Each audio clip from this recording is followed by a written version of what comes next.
Okay, so I'm not sure exactly where I left off, to be honest, in my last art vlog, studio vlog thing. But I think I finished this painting, but just in case I didn't, let me just give you a quick overview. I love this. I always feel kind of weird when I'm like, I love it, and it's like, I made it. But you know what? It's a good thing when you love things you made. Sorry, colored pencils in the way and things. It is wild. It's abstract. It really, well, art is subjective, so feel free to disagree, but to me it gives off feelings of being underwater and like looking up to the sun that's shining through water. Excuse my dog. Or like up through an underwater cave, also of something kind of more galactic, like a galaxy or the birth of a star. What do they call it? Like stardust? Galactic dust? Universe dust? I don't know. What is that stuff called? Yeah, and like just going into all the details, there's always something new to stare at. And this was done with a combination of brushes and a palette knife. And I'd kind of just layer, like I think I started with brushes and then go in with a palette knife and go in with more brushes and go in with a palette knife again, just to kind of get that juxtaposition of like softer strokes and like softer shapes, rounder, you could almost say more feminine shapes, like yin and yang kind of stuff. And then these like sharper, harsher, I guess, lines, bolder lines, I want to say. So yeah, I'm loving it. And I talked about this on my Instagram a little bit, but excuse my messy desk. I talked about this a little bit on Instagram when I posted a picture of this, but I worked on this painting throughout the wild, like the first few pandemic years, and I'm just finishing it now. I think I don't know when I started it. 2020, 2021. Honestly, I've been like slowly chipping away at this one for years. I feel like I have two modes of working, and it's like either I work on something on and off for years, or I just like bust through it in like a couple of weeks. There's no in between. So this is one of the long ones. To me, sorry if I'm not making eye contact with the camera, I'm like staring at the painting through the screen. Something that stood out to me when I was in college, in school, was one of my professors talking about, you know, talking about the meaning behind your paintings. And like sometimes you can go into creating a painting with your meaning already in mind, or with what you're trying to convey already in mind, and sometimes you're just painting and it's coming from somewhere else. Head, heart, I don't know, universe, wherever it's coming from. And it's, you know, a lot of the time people will come by and be like, what's the meaning behind this? And you might be like, I don't know. Like sometimes you don't know when you're actually creating the piece, and then you almost figure it out throughout the process of creating it, or later, sometimes years later, you can look back and be like, oh, you know, hindsight's 2020. I didn't understand what I was doing or what I was processing or what I was working on then, but like now it all makes sense. There's almost like a lot of push and pull while I was painting it. And you know, there were a lot of things going on 2020 through the present, which is 2023 if you're watching this like in the future. So yeah, some crazy years.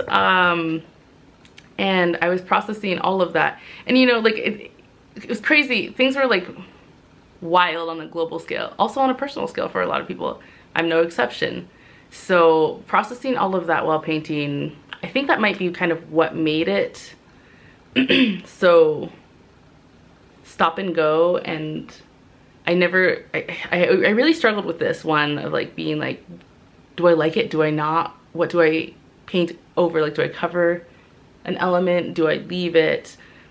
And like what I was trying to convey. And like now I feel like it makes a lot more sense, where a lot of what I was grappling with while creating this piece was, I think, what a lot of other people are grappling with, which is like all of the like horrors, the horrible things that were going on in the world, fear-inducing things, just like feeling like things were falling apart. But at the same time, the way that people really came together to support each other in a way that I don't think that people always do when things are just going normally, whatever normal is, and things are just going smoothly or just going as expected. When life is doing this, though, like, it doesn't always bring out the best in people, but there are a lot of people who just, you know, they really come together and show up for each other and show support for each other, and, you know, find new ways of being brave, find new depths of compassion. And that's what I saw a lot, which was probably what got me through those years. And, you know, I'm probably not the only one. So yeah, with all of this push and pull, this like soft and harsh in juxtaposition, it's, you know, there's things that seem like they'd be at odds with each other, but when they come together, it can really create something beautiful. At least I think it's beautiful. If you don't, that's fine, but I like it. And I think it creates something interesting and like dynamic and full of energy. So that's my little spiel. This is complete now. I went in with my usual white thin lines. I went a little bit lighter this time. I think sometimes I tend to go, oh, these are, I was jotting down subject matter for new painting, little ideas I was coming up with while I was walking around the house. Anyway, I feel like sometimes I've gone in a little heavy-handed with some of these white lines, and sometimes it works, but this time I wanted to go in with an intentionally light hand with those and not do too much. I wanted all of these elements. I didn't want to distract from like all of these natural patterns and occurrences that happened while I was painting. So when I went in with the lines, which is the last step I always do, I just wanted to keep it light and keep it just kind of like I wanted it to add to the painting, not distract or not take over from any of the other elements. So I like how it turned out. And I'm going to get this, well, first I have to seal it. I haven't sealed it yet, but I'm done with the painting. And I'm going to seal it, and then I'm going to take it to a local business to get it, well, I was going to say scanned, but I think this is too big. I think they'll have to professionally photograph it so that hopefully I can create prints or even create art prints on canvas, like stretched canvas like this, if anybody, because I've already had a couple people reach out about this. So, and there's only one. So if I could get it scanned so that it can be reproduced in some form or another, that would be great. Also because I kind of want it. This is the problem when you create something you actually like. I'm like, I want to keep it, but also I felt that way in the past and then regretted not moving a piece onto a new home. So I'm just going to get it scanned or photographed, whatever. So that's one piece. I haven't named it yet. Oof, I'm stuck in my chair. The other piece that I just finished is this guy. So it's actually still drying on the sides, on the edges, so I'll just hold the camera over it. But these oranges, I don't know what it is about oranges in the past couple months, but they've just, I've been eating them more. I've been drawing them and painting them. I'm on an orange kick. And I decided I wanted to paint them. And I really love the way the orangey, red, yellow stands out against these blues and purpley. Well, it's actually hot pink that I added, but it made it purpley, so. And you know, orange and blue are complementary colors, so that's not surprising at all. But just more proof that complementary colors can really work to make something stand out. I really struggled with the leaves on this one. That was the thing that just like, the oranges were a blast. The leaves was just like annoying to me because I kept being like, okay, I painted them, and then looking at them, I'd like hang this on the wall and look at it and be like, I just didn't like the way they looked. There wasn't enough definition. So I kept coming in. I kind of added, like at first they're just like blobs. So I added more, in the case of like this one, I added like a darker bluish green here and a lighter yellowish green. It's barely darker or lighter, but yeah, more bluish on one side, more yellowish on one side. Same with this one. Just to make it a little bit more defined and to show like where the vein in the middle of the leaf would run without making it, trying to make it too realistic or naturalistic. I wanted it still to be stylized, but it was just looking like blobs. So I went in with a lot of these leaves and kind of did that. And I still didn't like it, so I went in with pure yellow paint, but it came out, it dried a little bit translucent, but I went in last night and was adding pure yellow paint on some of these edges just as highlights where like the sun could be shining on it, and just to define the leaves a little bit more, because they still looked a little blobby to me, like just like chunks, and they didn't look defined like when you stepped away from the painting. So I was going in and adding this pure yellow along the edges, and I really liked what that did. So I went in then with pure indigo and started adding some definition on the other sides of the leaves. So like, for example, in this one, I had added pure yellow up here, and I added indigo down here. So, and I was, you know, looking at the oranges, you can kind of see the shadow down here, the light source coming from up here somewhere. So working with that light source somewhat loosely, I added the yellow where you would expect light could be shining on the leaf and highlighting it, making it look like a lighter color.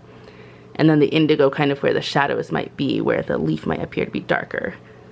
Down here, here, here, for example. So I went in and did that. As you can see, there's like a lot of these indigo lines.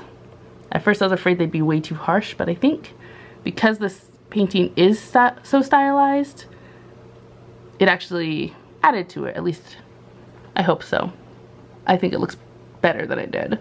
So that's what I did last night, and then stepping back, I decided, okay, at least I can see like that looks like an individual leaf, that looks like a leaf. Once I kind of defined things a bit more, I decided it was time to go in with that white line again and stylize it a bit. Again, I tried not to go overboard and just do a little bit of highlighting to give it almost like, I was talking about this last night, it almost like forces a different perspective when I add these white lines. It almost forces you to look at certain areas of the painting that you might not have before, or like look at things in a different way. Maybe not on this one so much, but on the previous one that I was just showing you, I think it kind of sometimes forces a different perspective, which I like, because in a way, that's kind of what art itself does. Art in general, I think, gives you an eye into how the artist sees things or interprets things. So I think for me, this white line element always just gives that finishing touch to like make things look a little different. I don't know. Now I'm just talking, but anyway, so I'm gonna do the same thing with this. I'm waiting for the edges to dry, because I always paint the edges of my canvas, and I always do it last. And then I'm going to seal this one as well once it's dry. And I would like to get this one scanned too, I think. So now I'm trying to decide what to paint next. So I was thinking about drawing or painting like a Douglas fir or other pine branch and getting into those pine cones. I'm a little intimidated, but I feel like this is what keeps holding me back, is that I'm like intimidated by the detail that some things require, and I just like have this idea in my head that like it's gonna be so difficult, so I don't want to even get started. But then when I actually do it, even if it is difficult, I tend to think it's pretty fun and rewarding, and it's definitely a learning experience, and really like the only way to get better at the craft, to get better at drawing, or to improve my skills, I should say. So I'm still procrastinating and I recognize this about myself, but hopefully with me recognizing this about myself, it'll make this procrastination period a little bit shorter and I'll actually like get out there. I have like pine trees all around my home, so I can just collect a fallen branch or something and get going on that. The other idea that I wrote on my hand is blueberries, because I was just like, I don't know, I think it popped up. I think I was watching something and a commercial popped up and it was like showing like fruits and berries, and I saw the blueberries. I was like, blueberries! I want to paint those. And I think they'd be somewhat similar, maybe very similar actually, to the orange painting. Maybe with the colors flipped, where like this is the bluey purple and maybe I'll do the background in a yellowy orange color. So, and honestly, blueberry leaves are somewhat similar in shape, if not size, to like orange tree leaves. And I think that now that I'm looking at this, I think that the size relationship is quite similar. Huh. Might be easier than I thought because I basically just did. I just need to flip some colors. The other thing that I drew recently, which I was also struggling with procrastination because I was afraid of getting into the details, was this sage drawing. Let's see. There we go. So yeah, this is just ink pen on watercolor paper. And I went in with some red pencil first, very lightly, just to outline where I wanted the stems and where I wanted the leaves to fall, just the edges. And then I went in with the pen and just kind of like freehand drew, or dotted and drew these leaves. Let me put this down so I can hold it more still. So yeah, I quite like the way it came out. My whole idea is to do a series of herbal drawings with this. I'm debating what to do next. Rosemary, parsley, thyme, something like that. This is sage. This is on 6x6 paper. I want to do a series, and I thought it'd be cute, like, to hang on some, like a kitchen wall, like frame and hang on the kitchen wall in a series or something. Oh yeah, and then this little guy, this tiny little canvas, 5x5 inches. I drew some tiny little monstera leaves, and I was thinking about just getting out my tiny brushes and trying to like paint in the minuscule. So whenever I get myself around to actually filling this in with color, that's what I'll be doing here. That's it for now. That's just a little update of what I'm working on. Right now I have a sale going on my website with card designs, some original paintings, some prints, and that is going to be running until April 30th, I believe. Yeah, April 30th, 2023. 20% off everything on the website. And I'm just working on these new things because I've signed up for some summer art shows or art fairs.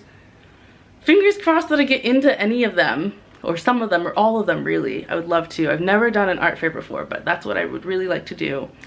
I'm trying to get myself to paint a little bit more in case I do get accepted, so that I don't have to scramble at the very end.